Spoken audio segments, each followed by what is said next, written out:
My name is David Miller. I'm 45 years old, been a cop for nearly 20 years, and until 3 months ago, I thought I had everything a man could want. Married to Caroline for 18 years. 2 beautiful daughters, Emily, 17, and Grace, 15. A house in the suburbs with a 2-car garage and a backyard where we used to have barbecues every 4th of July. I built my life on 3 principles: discipline, loyalty, and sacrifice. Every double shift I worked, every overtime hour I logged, every holiday dinner I missed because someone had to keep the streets safe, it was all for them. Caroline understood that, or so I thought. She'd kiss me goodbye when I left for night shifts, have coffee waiting when I dragged myself home at dawn. The girls would show me their report cards, their soccer trophies, their art projects, and I'd tell myself that missing their games was worth it if it meant they had everything they needed. The house we lived in wasn't fancy, but it was ours. I'd paid off half the mortgage already, something I took pride in every month when I wrote that check. Caroline decorated it just the way she wanted. Soft colors, family photos on every wall, fresh flowers and vases she'd collected over the years. She managed everything while I worked. Parent-teacher conferences, doctor appointments, teenage drama. I thought we were a team. About 4 months ago, Caroline started taking the girls on what she called bonding days. Mother-daughter time, she said. Shopping trips, movies, lunch at nice restaurants. The girls are growing up so fast, she'd tell me, running her fingers through my hair as I sat at the kitchen table after a long shift. I want to make memories with them before they're off to college. How could I argue with that? It seemed like something a good mother would do. They'd leave on Saturday mornings. Caroline in that blue sundress I'd bought her for her birthday. The girls dressed up nicer than usual. They'd come back in the late afternoon with shopping bags from stores I didn't recognize, laughing about inside jokes I wasn't part of. The frequency increased. Once a month became twice, then every other week. Caroline would mention these outings casually. "Oh, we found this adorable boutique downtown," or "the girls wanted to try that new fusion place everyone's talking about." She'd show me a receipt here and there, but something felt off about the math. A lunch for 3 at a mid-range restaurant shouldn't cost what some of these receipts showed. Then came that Tuesday night 3 weeks ago. I'd gotten home early from a shift. My partner had to leave for a family emergency, and the captain sent me home rather than pair me with someone new. I was in the kitchen making a sandwich when I heard Grace on the phone in the living room. "I know, Richard is so funny," she whispered, then giggled, that nervous giggle teenagers do when they think they're being secretive.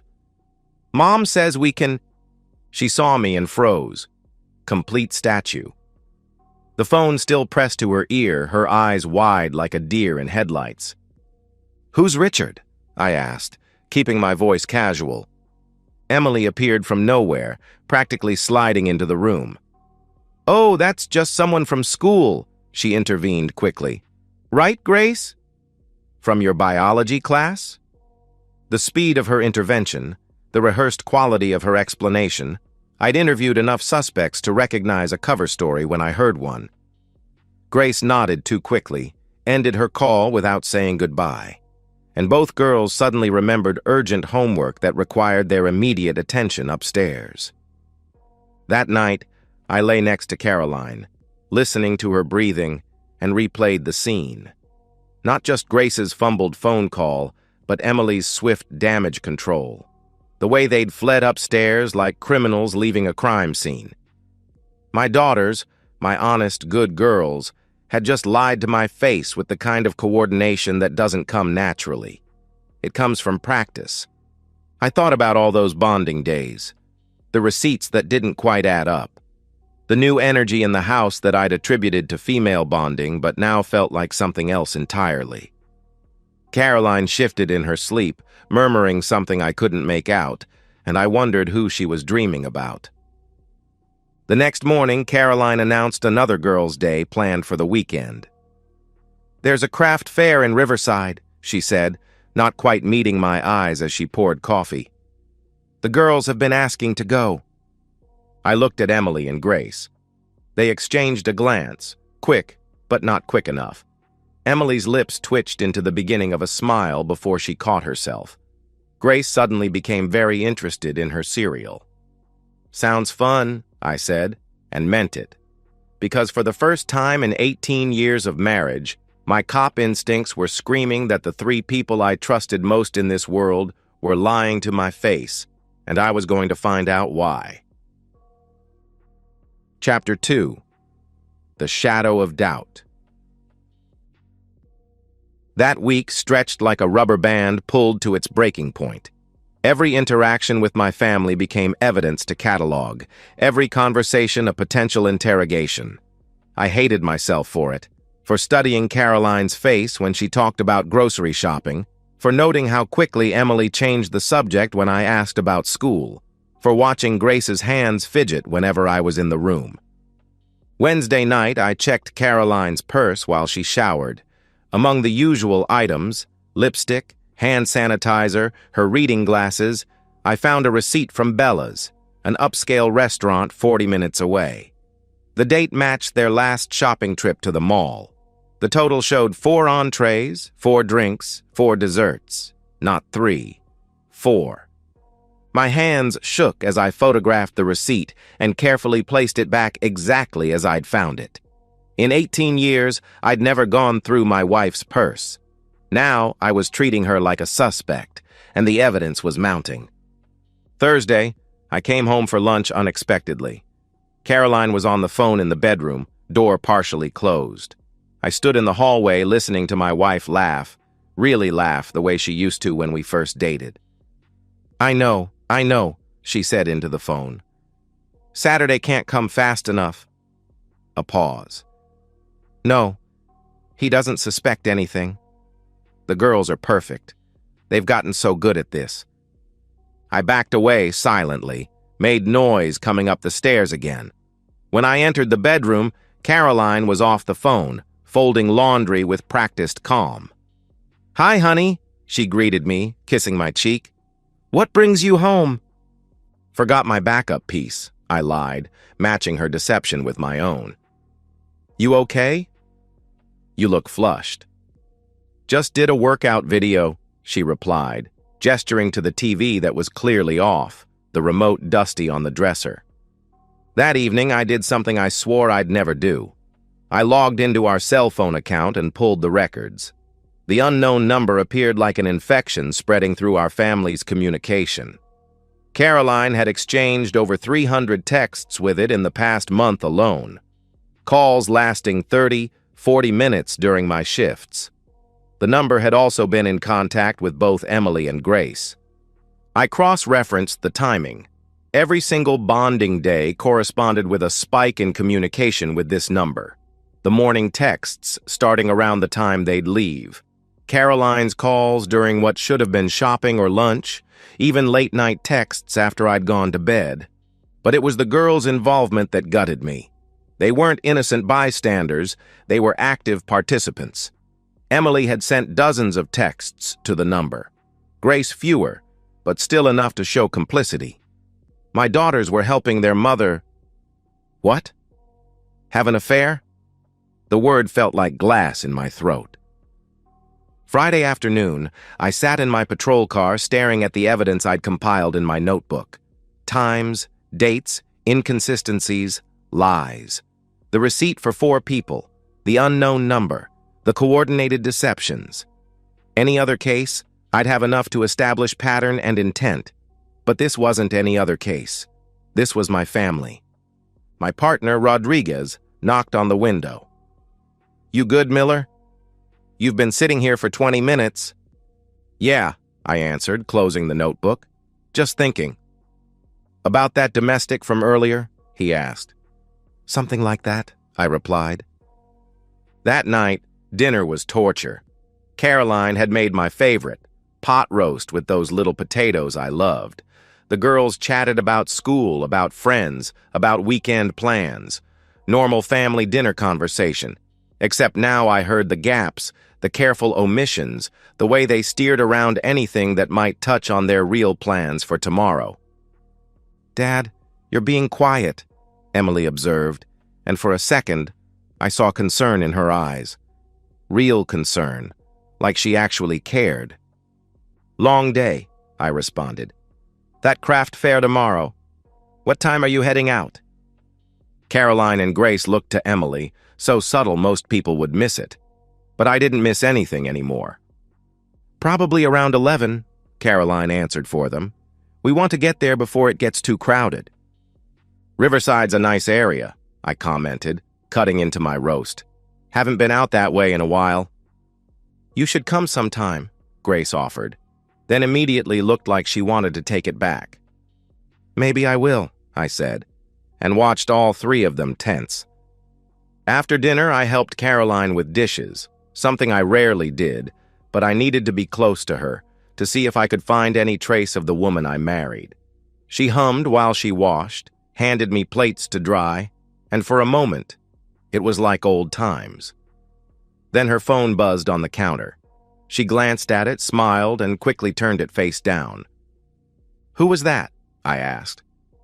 "Just Mom," she said without hesitation. "Asking about Sunday dinner." Her mother had been dead for 3 years.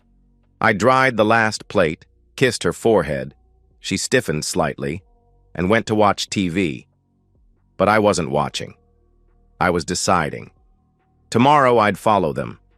Tomorrow I'd learn the truth. Tomorrow I'd find out if I was paranoid, or if the 3 people I'd devoted my life to had been making a fool of me for months. Either way, tomorrow would change everything. Chapter 3. The Moment of Truth. Saturday morning arrived gray and humid, the kind of oppressive heat that makes everyone irritable. I woke at 6, my usual time, and watched Caroline sleep. In the pale morning light, she looked like the woman I'd fallen in love with 20 years ago. Soft features, laugh lines I'd helped create, that small scar on her chin from when she'd fallen off her bike on our 3rd date. How many mornings had I watched her like this, feeling lucky? She stirred, opened her eyes, and smiled. Then something flickered across her face. Guilt? Anticipation? It was gone before I could analyze it. "Morning," she murmured, stretching. "Morning. Big day at the craft fair?" I asked. "Should be fun," she replied. She got up, headed for the shower. "You working today?" "Paperwork at the station." "Probably be gone most of the day," I told her. "We'll miss you," she said, and disappeared into the bathroom. The word sat heavy between us, meaning something different to each of us now. I went through the motions of getting ready for work, uniform pressed, badge shined, weapons secured. I kissed Caroline goodbye, called out to the girls, and left at 9:30. But instead of heading to the station, I parked 3 blocks away and waited. At 10:45, I watched my family load into Caroline's SUV. She'd chosen a yellow sundress, one I didn't recognize. New perfume, too. I'd smelled it when I kissed her goodbye. The girls were dressed nicer than any craft fair warranted. Emily wore the designer jeans Caroline claimed she'd found on clearance. Grace had on a sweater that looked cashmere.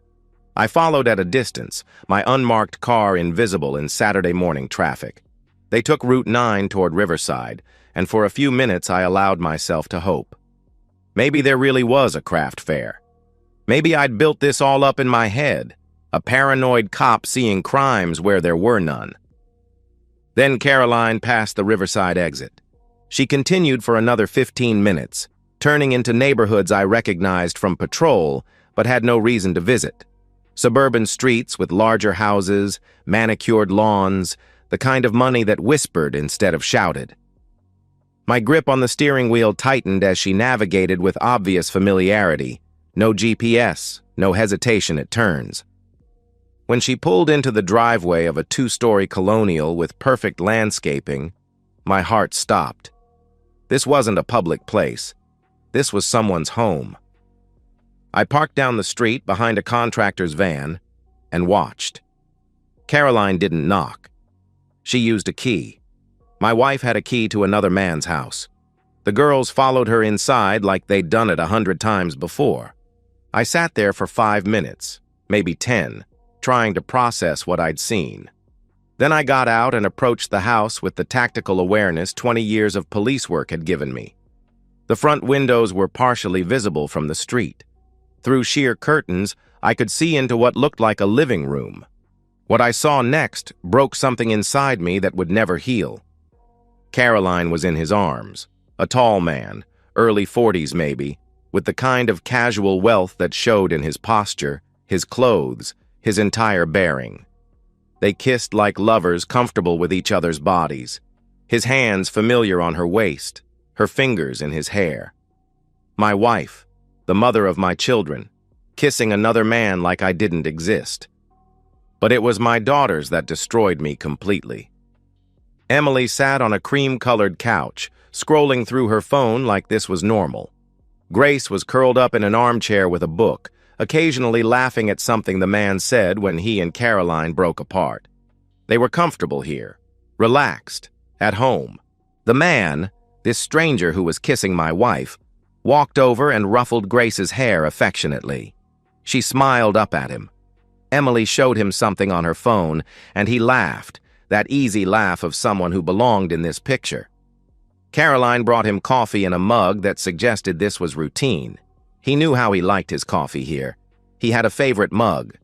I watched my family, my entire world, exist in someone else's life like they belonged there more than they'd ever belonged with me. The fury that built in my chest was unlike anything I'd ever felt. Not hot rage. That would have been easier. This was cold, absolute, the kind of anger that calculates and measures and plans. I'd been working overtime to pay for Emily's college applications while she helped her mother cheat. I'd been sacrificing family dinners to ensure Grace could have her dance lessons while she kept her mother's secrets. I'd been killing myself to provide for a family that had replaced me without even having the decency to tell me. Caroline laughed at something the man said, throwing her head back, and I recognized the earrings she wore, diamond studs I'd given her for our 15th anniversary. She'd worn my gift to meet her lover, brought my children to witness her betrayal, turned my daughters into accomplices. The man's hand found Caroline's lower back, possessive and familiar.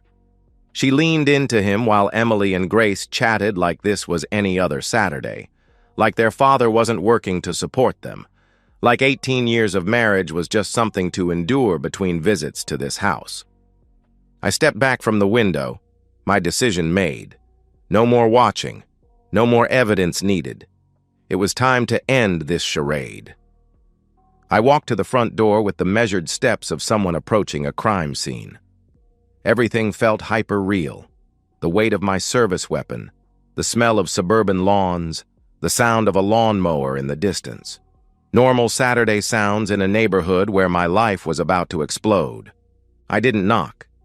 I pounded on the door with the side of my fist, the way cops do when they mean business. The voices inside stopped immediately. Footsteps approached, confident, unhurried. The man had no idea what was coming. The door opened, and we stood face to face, the provider and the parasite, the husband and the lover, the fool and the thief. He knew instantly who I was. The color drained from his face as he recognized the uniform, the badge, the look in my eyes that promised violence. Behind him, Caroline appeared in the hallway. Our eyes met, and in that moment, 18 years collapsed into nothing. Her mouth opened, maybe to lie, maybe to explain, maybe to beg. I spoke first, my voice steady as bedrock. "Hello, Caroline. Girls, come here.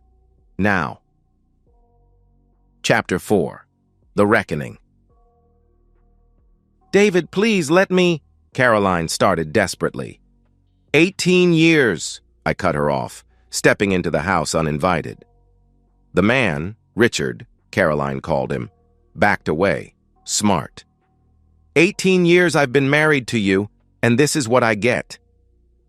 Emily and Grace had come into the hallway, both pale, both trembling. Good. They should be scared. "It's not what you think," Caroline tried again, and I actually laughed, a harsh sound that made everyone flinch. "Not what I think? You have a key to his house. My daughters are sitting on his furniture like they live here. You were just kissing him while wearing the earrings I gave you for our anniversary." I turned to Richard. "How long?" He opened his mouth, closed it, looked at Caroline. "How long?" I roared, and everyone jumped. 6 months, Caroline whispered. 6 months. 24 weeks. 180 days of lies. "And you two?" I looked at my daughters. "How long have you known?" Grace started crying. Emily lifted her chin defiantly. 4 months, she admitted. The calculating part of my brain noted that meant Caroline had hidden it from them for 2 months, then brought them into her deception, turned my children into conspirators. "Dad, please," Emily continued. "Mom was unhappy." "Unhappy?" I stepped closer to Richard, who backed against the wall. "She was unhappy, so instead of talking to me, instead of counseling, instead of divorce, she decided to have an affair and use my children to hide it?" "David, you were never home," Caroline protested, finding her voice. "Always working, always tired. Working to provide for you." The words exploded out. "Every overtime shift, every holiday I missed, every double I pulled. It was all for you, for them, for our family." Richard made the mistake of speaking. "Maybe we should all calm down and—" I grabbed him by his expensive shirt and slammed him against the wall. "You think you get to tell me to calm down? You've been sleeping with my wife, playing daddy to my kids, and you want me to calm down?" "David, no!" Caroline screamed. I drove my fist into Richard's face. 20 years of police training didn't teach me restraint in that moment. It taught me how to maximize damage. His nose broke with a satisfying crunch, blood immediately flowing. He tried to defend himself, but I was bigger, stronger, and fueled by the kind of rage that could move mountains. I hit him again and again, methodically, professionally, each blow calculated for maximum pain without killing him. Temple, solar plexus, kidney. He dropped to his knees, gasping, bleeding, and I grabbed his hair, forcing him to look at me. "You thought you could take my family?" I said, my voice deadly quiet. "You thought there wouldn't be consequences?" I dragged him through his own house, past my screaming daughters, past Caroline begging me to stop, and threw him onto his pristine front lawn. The neighbors were starting to come out. Good. Let them see. Richard tried to crawl away, but I wasn't done. I kicked him in the ribs, feeling them crack.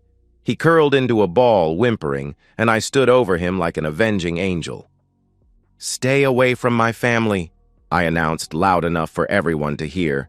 "If I ever see you near them again, what happened today will seem like mercy." Someone was calling 911. I heard the words "officer" and "domestic," and almost laughed. I was the police. I knew exactly how this would go down. I turned back to my family. They'd followed us outside, Caroline sobbing, the girls clinging to each other. The neighbors watched from their lawns and doorways, this suburban drama playing out like a soap opera.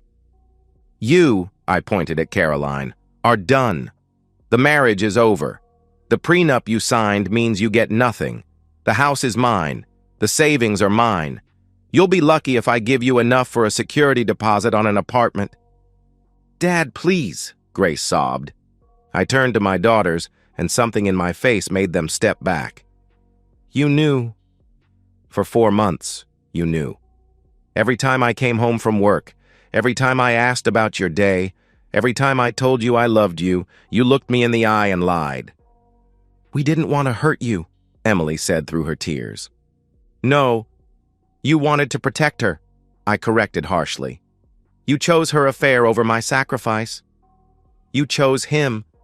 I gestured to Richard, still writhing on the ground. "Over the man who's worked himself to death to provide for you." "David, they're children," Caroline pleaded. "They're old enough to know right from wrong, old enough to make choices. And they chose to betray me, just like you," I responded coldly. I could hear sirens in the distance. Time to wrap this up. "You have until tomorrow morning to get your things and get out of my house," I declared.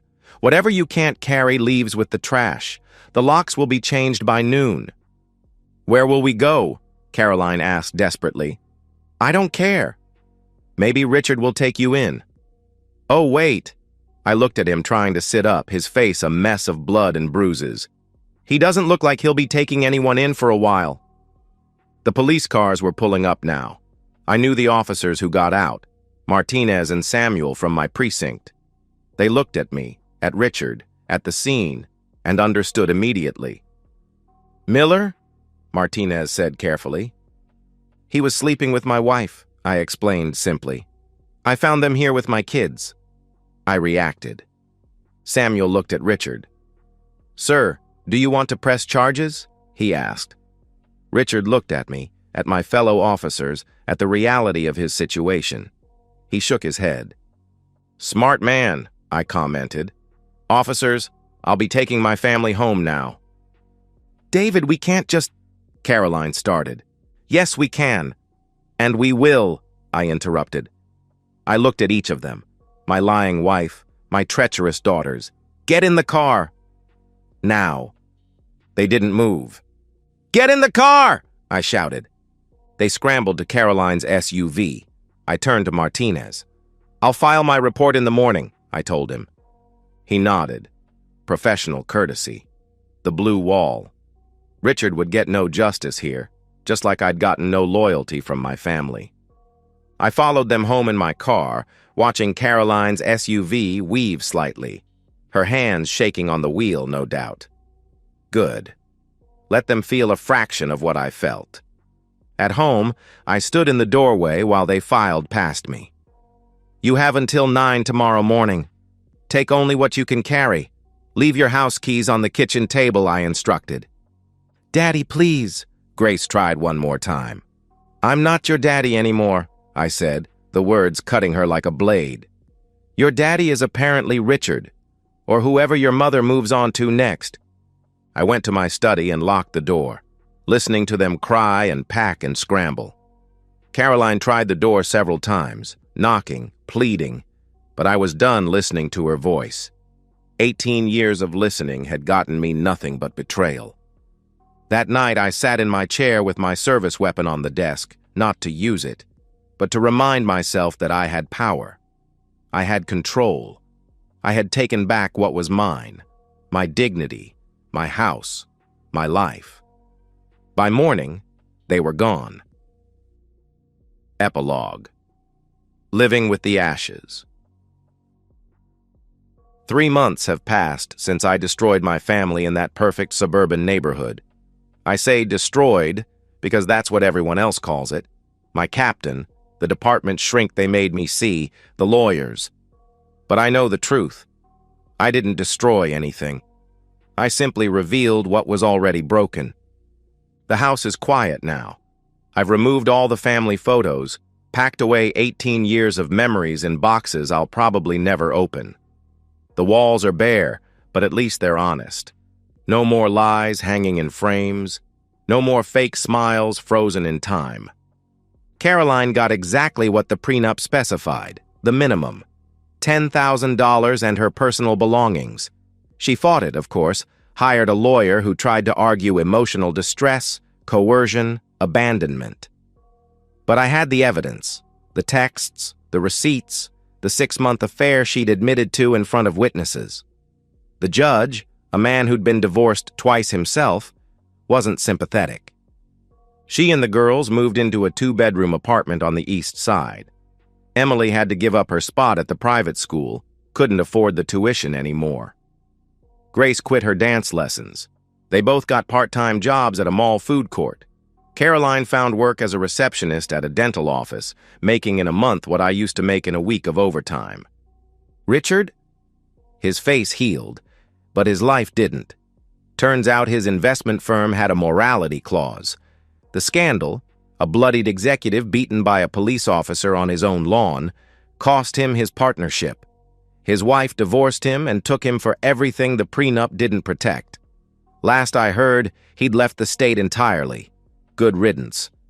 The girls tried reaching out at first. Texts I didn't answer. Calls I didn't return. Emily sent a letter, pages of apologies, justifications, pleading for understanding. I burned it without reading past the first line. Grace left a voicemail on my birthday, crying so hard I could barely understand her. I deleted it.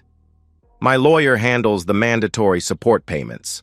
Court-ordered for the girls until they're 18, nothing for Caroline. I pay exactly what's required, not a penny more. No college funds, no car insurance, no cell phone bills. They wanted to protect their mother's affair? They can live with her choices. The department gave me a commendation last month, some drug bust I'd worked before everything fell apart. I stood on the platform, accepted the medal, and felt nothing. Rodriguez mentioned Caroline had called the station, trying to get information about me. They told her to stop or they'd charge her with harassment. I've been seeing someone, nothing serious, just a woman from the gym who doesn't ask questions about why I don't have family photos in my house. She doesn't know the whole story, just that I'm divorced. Maybe someday I'll tell her. Maybe not. Trust isn't something I give freely anymore. Sometimes, late at night, I stand in what used to be Grace's room. She left some things behind. A stuffed bear she'd had since she was 3, some books, a poster of her favorite band. I haven't touched any of it. It serves as a reminder of what betrayal costs, what choosing sides means. Emily graduates high school this year. I heard through the grapevine she didn't get into any of the colleges she'd applied to, couldn't afford the application fees for enough schools, didn't have the extracurriculars anymore. She'll go to community college maybe, or maybe she'll just work. Not my problem anymore. Caroline ran into Martinez's wife at the grocery store last week. She broke down crying in the cereal aisle, apparently. Said she missed me, that she'd made a terrible mistake, that the girls were suffering. Martinez's wife, who'd been cheated on herself years ago, told her she'd made her bed and now had to lie in it. Alone. Do I have regrets? Number. Regret implies I would do something differently, and I wouldn't. They had choices. Caroline could have talked to me about being unhappy, could have asked for counseling, could have filed for divorce honestly. Instead, she chose deception. The girls could have told me the truth, could have refused to participate, could have shown me the loyalty I'd earned through years of sacrifice. Instead, they chose to be accomplices. Every choice has consequences. They made theirs. I made mine. I kept my house, my pension, my dignity. They kept each other and the knowledge that when tested, their loyalty was for sale. When push came to shove, they stood with betrayal over truth, with comfort over honor, with a stranger over the man who'd given them everything. Some people have said I went too far, that I should forgive the girls at least, that they were manipulated, that they were just trying to keep their family together. But they're wrong. Family isn't about blood or obligation. It's about loyalty, trust, and choosing each other when it matters. They didn't choose me, so I didn't choose them. The house is quiet now, but it's an honest quiet. No whispered phone calls, no secret texts, no coordinated lies. Just me and the truth, which is more than I had for 6 months while my family played house with another man. I gave them everything, my youth, my health, my time, my trust. They gave me betrayal wrapped in bonding days and seasoned with deception.